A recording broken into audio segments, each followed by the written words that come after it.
welcome you to 12th Man Studios. This is the season finale of The Beat, and I'm Will Johnson. In 2016-17, Robert Williams burst onto the scene. He was named as a freshman the SEC's Defensive Player of the Year. With his star rising, many thought that would be his only season to wear the maroon and white. Although he was projected as an NBA lottery pick, he returned to A&M. And now Williams, with his Aggie teammates, are hoping to ascend this program to new heights in 2017 and 18. Robert Williams, the Aggie from Oil City, Louisiana, who bypassed the NBA draft to return to College Station for his sophomore year. We want to get to that decision in just a minute, but let's go back to the beginning. Oil City, that small town of about 1,000 people tucked up into the northeast corner of Louisiana, very close to the Texas border. Describe it to me growing up. Man, growing up, it was just basketball all day. Basketball, playing outside with your friends. You know, it wasn't the mall, it wasn't movie theaters, you know, restaurants. It was just you outside playing, you having fun. And so basketball was natural to me. Like my dad put the ball in my hand at a really young age. You know, I thank him for that. He did it, and I just been bonding with it ever since. So it was just basketball every single day. So you come to Texas A&M and you have a phenomenal freshman year, SEC Defensive Player of the Year. Blocked a shot in each game the Aggies played. That's an incredible stat. Your shot blocking ability, is it just raw talent, or is there an art form to it? Is it methodical to you? Do you have a system to the block shot? Honestly, man, I just think I'm blessed with my wingspan and perfect timing, because you can't teach people how to block shots. Some people can, some people can't. And I take pride in it. I guess that's what you can say. I take pride in it. I love blocking shots. Like, I want to block your shot to let you know, like, this is my house. Like, nothing's going on here. So, I don't know. I guess it's just the pride in me. After that freshman year, it was decision time. Do you go to the NBA? Do you come back to Texas A&M? Your head coach, Billy Kennedy, what was his message to you throughout the process? Through the whole process, he was just letting me know to live day for day. Like, the decision is gonna come, whatever you decide, you know, like, when it comes to that, if you need my help with anything, just call me and let me know. You know, like, the whole coaching staff, they never really pestered me about it at all. It was like, Rob, like, if you want to talk, we're here. So, and I really thank them for that, because we were going through rough times at the end of the season, and I didn't need all that pressure on me, so. Ultimately, it is very likely you would have been an NBA lottery pick. Now, that's rare. Most people don't get to experience that. Why did you bypass that? I mean, it's a couple of reasons. One was because I feel like this, and my teammates feel like it, and my coaching staff feels like I can go #1 next year. Like, we have that type of confidence in me, and it makes me want to work harder knowing that they believe in me as much as I do, my family does. So that's the reason. And we got confetti dreams next year. When you walked off the court last year, it was in Nashville. It was a very difficult defeat to take against Vanderbilt. Was there a part of you in this team that said, you know, it can't end that way? Yeah, after that game, I pulled aside one of our coaches, Coach Chu, and I was like, hey, look, Coach, like I can't leave it like this. Like, I can't leave this scene, it's messy. So, you know, like, he was a person that I talked to about the process. I was like, I can't leave it like this. Like, I know we have way more than what we put on the table. And then I think it was after that game, that's when I started leaning towards my decision to stay. Finally, you mentioned confetti dreams. You know, people think they can get A&M back to the NCAA tournament. It doesn't stop there for you guys. No, it doesn't stop there at all. It's so much more. It's so much more. You know, we want to help each other as much as benefit off of each other. You know, like, it's so much more, and it's a brotherhood with us. Like, we talk about this every day after practice, you know, workouts we just sit and talk about. It's in San Antonio. A&M in playoffs in San Antonio will be sold out. You know, so it's much more sentimental. Robert, it'll be good to see you back in a Texas A&M uniform for your sophomore year. Thanks for the time here today. Thanks, you too. The Beat Brought to you by ASCO, your place for case construction equipment in Texas. Welcome back to the latest edition of The Beat. Texas A&M Athletics later this week will send a contingent of student athletes to Haiti for the second year in a row on a service trip. It is all to benefit Mission of Hope Haiti. The Aggies will leave early Saturday from Houston. And with us right now at our sports desk is Texas A&M football's Director of Player Development, Mikado Henson, and offensive lineman Coda Martin. Both are off on this trip this weekend, and like I said, it is year number 2 that the Aggies are doing this. So Mikado, you take the trip last year. We see so many student athletes that were affected by this. What they did for youngsters in Haiti influenced them as well. Do you feel like what happened a year ago really filtered through student athletes here at Texas A&M, and so many more wanted to be a part this time? 100%. We had 28 student athletes go last year. We have 72 going this year, so that's significant growth. And I think it's really because of the impact and the influence of their peers, their teammates.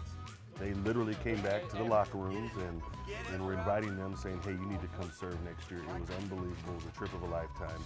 And not only does it help change other people's lives, it changes our own lives. And so the athletes responded. And I know a lot of coaches are happy right now because a lot of their team are going to be going to serve.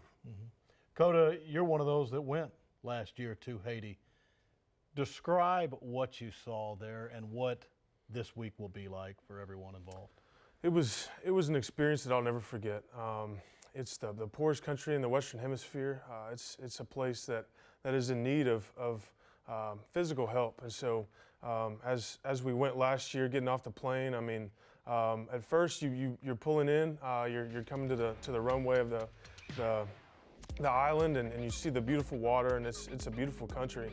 But getting off the plane and coming out of the airport, it's a poor country, and it's a country that has people that need food and clothing and help. And so to just kind of have a different type of culture shock, something that we're not really used to. We're almost spoiled here, and there's not as much of a need sometimes for some of those physical needs. It was a little bit of a culture shock for a lot of us. But as we got off the plane and got involved, it was big time for us. We got the opportunity to serve and to help and to do things that really helped the people of Haiti. And at the end of the day, we ended up being helped more ourselves. Some of our mindsets really changed of just how blessed we are, and that we don't need to take things for granted, and that we need to use our gifts, talents, and abilities to benefit others and to help others when we can, and to really go and to serve. So it'll be a life-changing week for a lot of the student athletes that get to go this year, and something that they'll remember for the rest of their lives. So, speaking of preparing and planning, this guy's planning a wedding. There's some real preparation going on. I haven't seen Coda that much. It means he's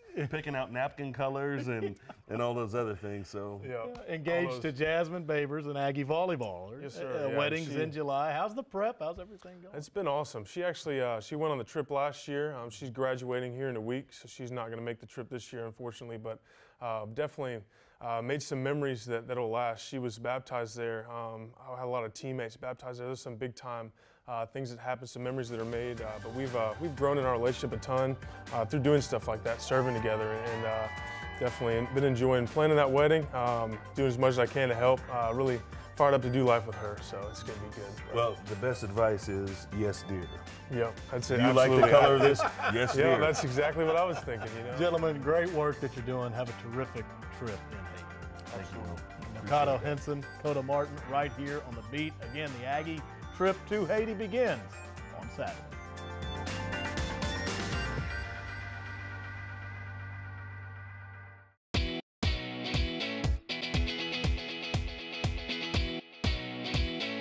We welcome you back to The Beat. For Texas A&M track and field, the SEC championships begin in Columbia, South Carolina on Thursday.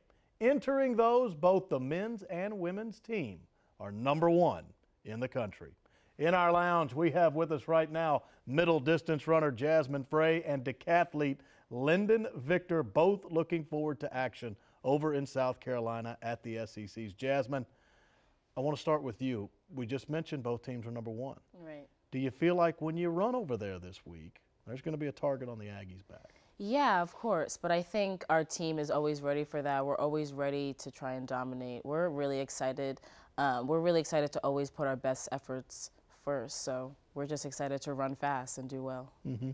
Jasmine mentioned that the team is always ready for that target on their back, Lyndon. And forget about being number one. Is that always the case because you wear Texas A&M on your chest and this program has accomplished so much? There's always eyes on you when you compete for the Aggies. Definitely. Over the years, Texas A&M has been a school of excellence, whether it be academics or sports. And I would say that Coach Henry has really transformed the program in track and field. Before the last 13 years or so, I've never heard about Texas A&M in track and field. And the job that he's done here is just it's just amazing to see. But when you go to the SECs, even the NCAA championships are coming up. Yeah. Is this meet as difficult or even harder than the NCAAs, what you'll face in Columbia? I would say it's pretty equal. SEC is really hard to make. I'm pretty sure that, you know, the races that we run just to make it into the finals, it normally, like, the top 7 people are probably the top 7 at nationals, or that time is probably going to place at nationals, you know. So SECs, it is, or probably is, the hardest conference. Lyndon, you've run in the Olympics, NCAA championships. You're the defending NCAA title winner in the decathlon. But these stages, the SECs, the NCAAs, the Olympics, do you have to just relish and enjoy being in that environment? Oh yeah, definitely. When you're in a competition like the SECs, I mean, that's one of the reasons I chose Texas A&M, because the level of competition is so high, and I'm pretty much honored just to be able to go to the SEC meet and be able to compete with such great talent. You know, it's crazy. Like when I look at the scores of the SECs in the decathlon and in the 100 or whatever event is, like the level of competition is so high throughout each and every event. It's just an honor just to be able to compete with some of the greatest athletes in college right now. Mm-hmm. And I wanted to ask, always want to ask track athletes about the dynamic of the sport, because take other ones here at Texas A&M. You have men's and women's basketball, but they play a different schedule. Right. Same as golfs and tennises. They both have men's and women's teams, but they play completely different schedules. You guys go to the same meets. Mm-hmm. You're right there with each other. Jasmine, do you enjoy that facet of it? The men cheer you on, vice versa. I mean, everybody is together and will be in Columbia. Yeah, I think that's the best part. We both like to encourage each other. I ask Lyndon all the time for advice. Like, Lyndon gives me advice all the time, because I'm a type of person that kind of gets nervous sometimes, so he really helps me with that. He helps calm me down. I like to watch him do his long jump, all 10 events that he does, you know.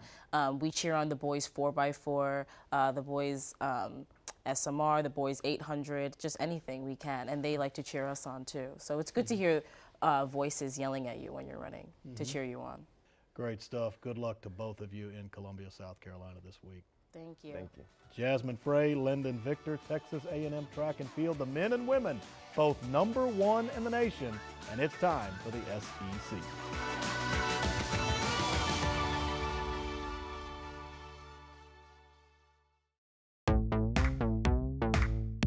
The Beat, brought to you by Memorial Hermann, official sports medicine partner of Texas A&M Athletics.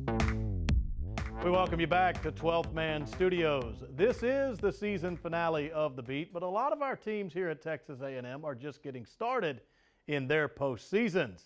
Here is a little primer on what to watch with the Aggies. 7 Aggie teams are still in season, and each squad has the chance to put a cap on a special year. We start on the diamond. Aggie baseball has 2 more regular season SEC series before they take off for the conference tournament in Hoover, Alabama. Entering this week, A&M sat at number 32 in the NCAA's RPI. If the team can close strong, there is a chance for the Ags to host a regional at Bluebell Park. Whether it's at home or not, the Aggies are primed to play in the NCAA tourney for an 11th straight season. For softball, they've had a remarkable year to date, having just wrapped up their regular season. They are heading to Knoxville, Tennessee for the SEC tournament. A&M is 42-9 overall, 16-7 in conference. The Aggies are essentially a lock to host an NCAA regional, and it's possible a super regional could come to College Station. A&M's first game in the SECs is on Thursday at 11 a.m. on the SEC Network. Track and field, we just spoke to Jasmine Frey and Lyndon Victor. The men have already won the indoor national title. Will both squads be able to bring home gold at outdoors in 2017 as well? Coverage of the conference meet in Columbia can be seen online on SEC Network Plus on the Watch ESPN app. After the SECs, the Ags will head to regionals in Austin in late May, where they'll compete for a spot at Nationals in Eugene, Oregon. The NCAA championships will be held there June 7th through 10th.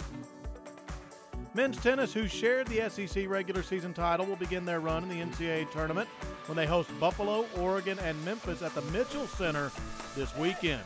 The women head to Waco on Saturday to begin their postseason as well. There they will face off against Louisiana Monroe in round one. Men's golf is headed to their regional tournament in Sammamish, Washington at Aldera Golf Club. The guys came in second at the SEC tournament a couple weeks back. If they turn in a great performance in the Pacific Northwest this week, they'll see themselves at the NCAA championships in Sugar Grove, Illinois, starting May 26th. How will the Aggies close 2017 should be fun to watch. Anything can happen in the NCAA postseason. What a year it's been. Certainly we can say that about every Texas A&M Athletics campaign, and memories come from them that sustain us until the next season. What did we see in 2016-17? How about Myles Garrett? He became the first ever Texas A&M football player to be taken with the first pick in the NFL draft. Women's swimming and diving, they were SEC champions, finished third in the nation, their highest ranking ever. Men's tennis, SEC champs also. Women's basketball pulled off the biggest comeback in the history of the NCAA tournament when they knocked off Penn in the first round. Then there's our two national champions. Men's indoor track with that epic 4x400 run to finish, and equestrian, they are NCEA champions. Another great year, and we look forward to the next one. We want to say thank you to all of those who helped produce The Beat this year, particularly our trio of interns, Shannon, Gabby, and Sean. If you are looking for references, they are available at 12th Man Productions. So long, everybody.